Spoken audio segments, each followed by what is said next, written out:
સુરત જિલ્લામાં અંબિકા તાલુકાના આગલધરા ગામ નજીક દીપડો દેખાતા ભય ફેલાયો છે। રહેણાંક વિસ્તાર પાસે દીપડાની લટાર જોવા મળતા ગ્રામજનોમાં દહેશત ફેલાઈ ગઈ હતી। ખાસ કરીને પંચાયત પાસે આવેલી સ્કૂલના ગેટ ઉપર દીપડો ફરતો દેખાતા ચિંતા વધી છે। તો સાંજના સમયે દીપડો નજરે પડ્યો હતો, તેથી બાળકોને ઘરેથી બહાર ન નીકળવા સૂચના આપવામાં આવી હતી। આ સમગ્ર ઘટનાની જાણ ગ્રામજનોએ તાત્કાલિક વન વિભાગને કરી હતી અને દીપડાને ઝડપી લેવા કાર્યવાહી હાથ ધરવામાં આવી છે। ઉલ્લેખનીય છે કે ગ્રામજનોમાં ભયનો માહોલ છે। આગલધરા ગામના રહેણાંક વિસ્તારમાં દીપડાની લટાર જોવા મળી છે। સ્કૂલના ગેટની પારી પર લટાર મારતો દીપડો દેખાયો હતો, જે બાદ વાલીઓમાં ભય છે, બાળકોમાં ભય છે, સાથે જ શાળાના લોકો પણ ડરી રહ્યા છે।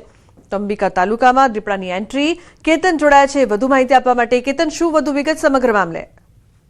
જી, ચોક્કસથી વાત કરું તો જે સુરત જિલ્લાના નવલખિત અંબિકા તાલુકામાં જે ગ્રામ્ય વિસ્તારની સ્કૂલ ઉપર આગળધરા ગામની સ્કૂલના આ ગેટ ઉપર દીપડો ગઈકાલે ફરી આવ્યો હતો, જે અંતર્ગત લોકોમાં એક ભયનો માહોલ જોવા મળી રહ્યો છે। તો બીજી તરફ ખાસ કરીને આજે સ્કૂલમાં ભણતા બાળકો પણ ડરી રહ્યા છે કે દિવસ દરમિયાન અને સાંજના સમય દરમિયાન પણ દીપડાના આટા ફેરાથી ગ્રામજનોમાં ભય છે।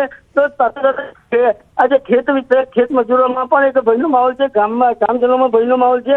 સ્થાનિક લોકોએ ગ્રામ પંચાયતે વન વિભાગને પત્ર લખીને જાણ કરી છે કે દીપડાને પકડવા માટે પાંજરો મૂકવામાં આવે, એવા પણ ચક્રો ગતિમાન કરવામાં આવી છે। ખાસ કરીને જે પેઢીની કાપણી થયા બાદ દીપડાઓ રહેણાંક વિસ્તારની અંદર આવતા જે ગ્રામજનો તેમજ શહેરી તરફ જે દીપડા પ્રમાણે કરી રહ્યા છે, તે અંતર્ગત લોકોમાં એક ભય અને દહેશતનો માહોલ જોવા મળી રહ્યો છે। જી બિલકુલ કેતન, આભાર સમગ્ર માહિતી બદલ। સાવરકુંડલા શહેરના જૂના બસ સ્ટેશન પાસે આવેલા સેન્ટર પોઈન્ટ કોમ્પ્લેક્સમાં અચાનક આગ લાગવાની ઘટના સામે આવી છે। જૂના બસ સ્ટેન્ડ પર આવેલા આ કોમ્પ્લેક્સના ત્રીજા માળે સ્થિત ટીવી રિપેરિંગની દુકાનમાં આગ ભભૂકી ઉઠતા અફરાતફરીનો માહોલ સર્જાયો હતો। ઘટનાની જાણ થતાં પાલિકા ફાયર ફાઇટર તાત્કાલિક ઘટના સ્થળે દોડી આવ્યું હતું, પરંતુ દુકાન ત્રીજા માળે હોવાના કારણે ફાયર ફાઇટરનું પાણી યોગ્ય રીતે પહોંચાડવામાં મુશ્કેલીનો સામનો કરવો પડ્યો હતો। આગ લાગેલા સેન્ટર પોઈન્ટ કોમ્પ્લેક્સમાં એક પણ ફાયર સેફટીના સાધનો ઉપલબ્ધ ન હોવાનું સામે આવ્યું છે, જેના કારણે દુકાન સંપૂર્ણપણે આગમાં ભસ્મીભૂત થઈ ગઈ હતી।